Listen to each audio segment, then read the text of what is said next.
Let's bring in Newt Gingrich, former Speaker of the House, Fox News contributor, author of Trump's America. He joins us right now.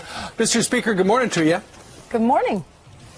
Good morning. Okay, so when last we left, the president was on the verge of reopening the government. Now he's given 3 weeks for this conference committee of 17 lawmakers, about half Republicans, half Democrats, to come up with a big deal. Will you just explain, as Speaker of the House, how this works? Because you got senators, you got congressmen, you've got Republicans, you got Democrats, you have Democrats in charge, but how do they get to yes? Well, you have to go around and gather votes. You start with an idea. You find out how many people will vote yes. You figure out how many are missing. You walk around again and say, okay, what do I need to do to get your vote? And you gradually accumulate enough votes. And you remember always that in the end, the president has to sign it.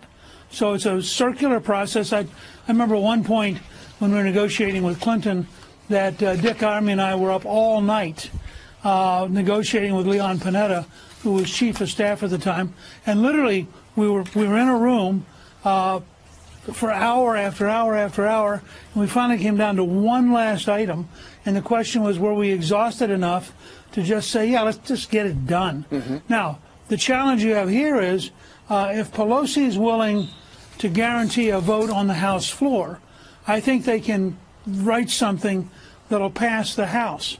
But if she insists that it be something she can support, I doubt if they can get anything done, because she's so frightened of her left wing that she can't concede anything the president wants.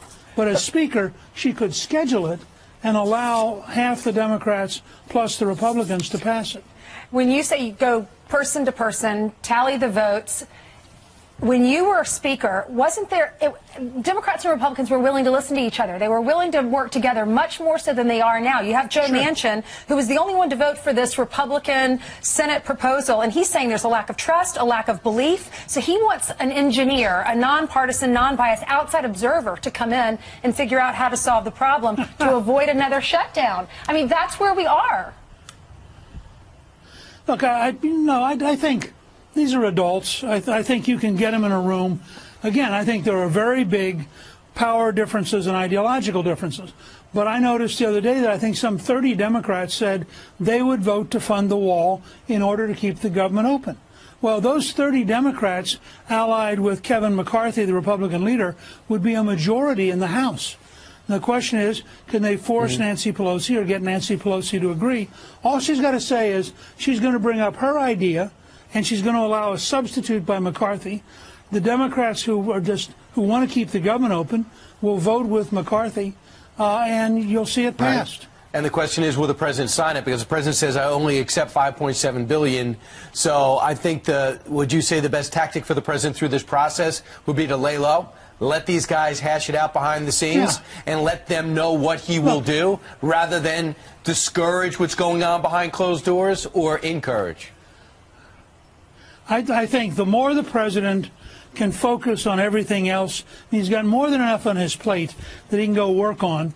Everything from the 5G competition with China to the opportunities, the things happening in Venezuela. I mean, I think he ought to say, this ought to get taken care of. Frankly, Jared Kushner did a very good job with criminal justice reform, put together a bipartisan majority. I would trust Jared to be in the room as part of this process, and Mick Mulvaney, who served in the Congress.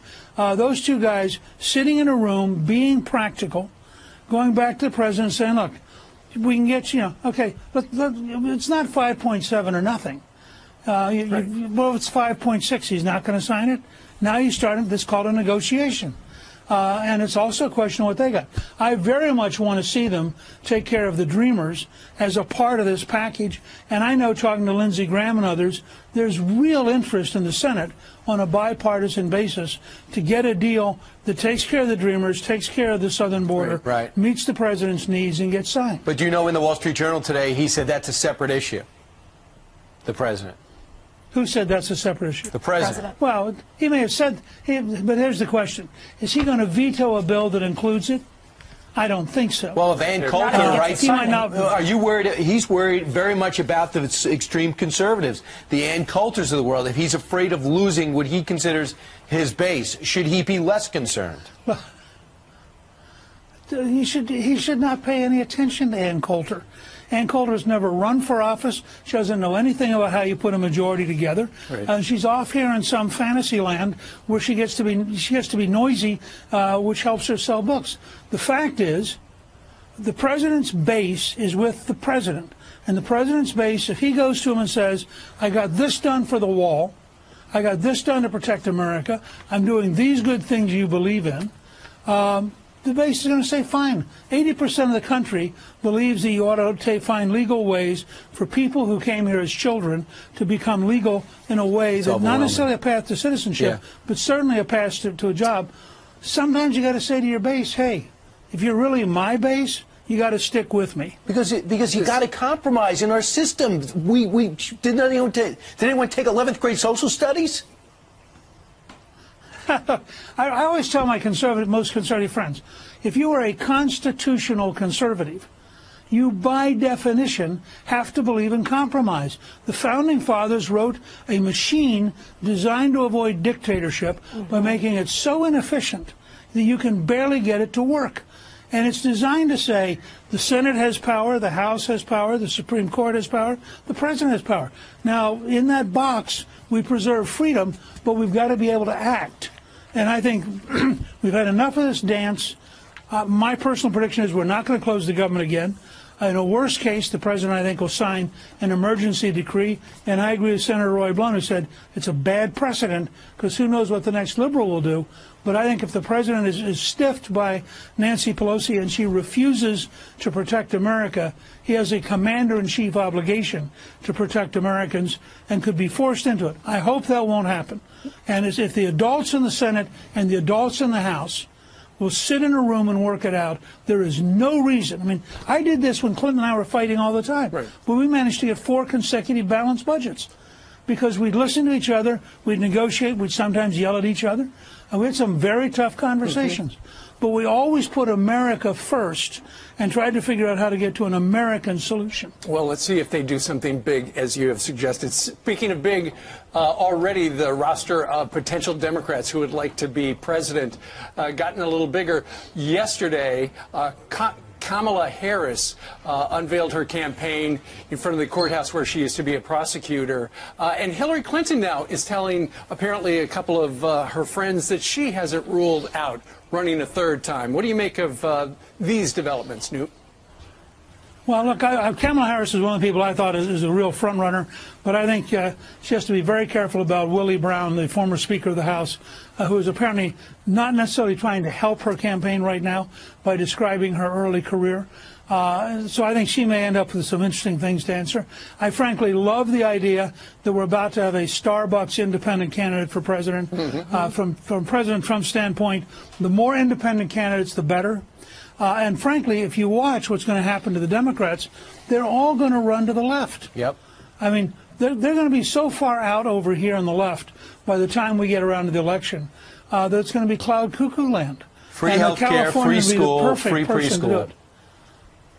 Yeah, open borders, free medical care for everybody, every illegal immigrant in the world. Please come so let the taxpayers in America take care of you. And let's have a tax rate so high we kill all jobs for the next 20 years. And wipe out wealth. This stuff is fairly nutty. And they love it, and it goes over very well for them.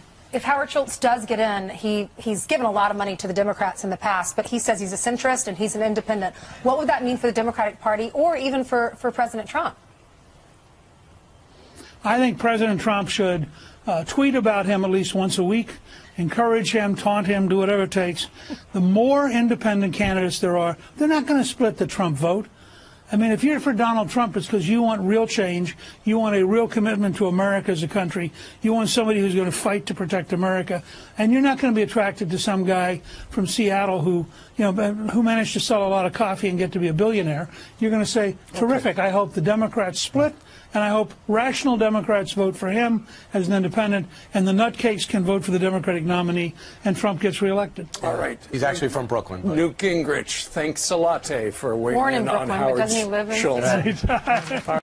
I want to invite Nancy Pelosi down. She went to Texas to see the kids, so come here, see where the dope and the bad guys are coming through the border. We will send a plane for you. We'll make arrangements. You can stay at our house. We've been doing this for over 9 years. Anybody that tells you this southern border is secure is full of crap. And there you have it. Ranchers living along our southern border inviting House Speaker Nancy Pelosi to see the crisis firsthand, even offering to pay her plane ticket. But that was 4.5 years ago.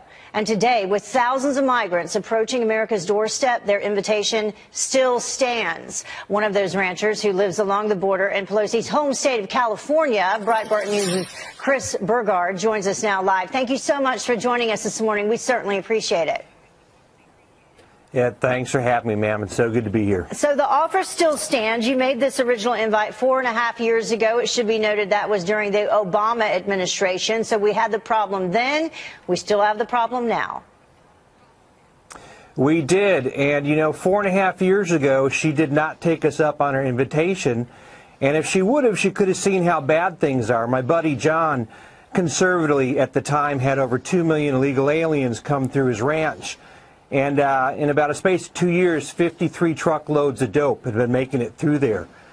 Now, with the improvements to the fence on his ranch and with coordination with the local sheriff's department and Task Force Sabre, he hasn't had a truckload of dope come through since last February. Mm-hmm. So if she went down there now, that would have to, she'd have to deal with facts, the fact that right here it's actually working. So you teamed up with these two other farmers. Where was Farmer John located? What area of the border? John's ranch is down in Cochise County. That's John Ladd and Fred Davis. Okay. And I've known Fred for about 14 years. We worked together on a film called Border many years ago. And what these ranchers live with every day is beyond the comprehension of most humans. I mean, can you imagine 2 million strangers coming across your ranch? Try running a ranch operation when, you know, the trucks that are carrying the dope are breaking the fences, your cows are getting out. How do you run a breeding program when you can't keep your bulls and your heifers separated? Yeah. It's and everything that hits him goes to there, then goes on to our cities. So it's not a good way to live. Yeah, the crime, the drugs, the human trafficking, it is mind-boggling. And then you hear Democrats say that this is, you know, a created crisis. This isn't actually happening. But then you talk to folks like you, and you know firsthand, you see it happening every single day. You know, it is so disheartening when the Speaker of the House doesn't believe DHS Secretary Kirstjen Nielsen.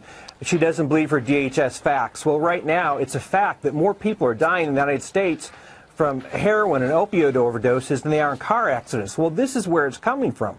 Just stop it at the border, you're going to save lives in the rest of America, and it's just something that needs to be acknowledged, and we need to do something. Yeah, you were mentioning the drugs. We just had this report of 2 duffel bags filled with 17 long-arm rifles, shotguns, handguns, ammunition, all of that found at a private Texas ranch. It was confiscated by border officials. Yeah, that doesn't surprise me. I mean, anytime you have narcotics, large amounts of money and trafficking, there's violence, and, you know, it's the violence that we're seeing has been just at levels that are unbelievable, and now with Raul Luna taking over the Zetas, who knows where this is going to go. So the offer still stands. So if Nancy Pelosi is watching this morning, it still stands for her to come down there and take a look at it firsthand. The offer still stands, and John says he'll even feed her, but she's going to have to eat meat because beef is what's for dinner. All right. Well, Chris, thank you so much for joining us this morning. We certainly do hope that she takes you up on her offer, though, because she needs to get down there and take a look at what's happening. Thank you. We do, too. Thanks, Chris.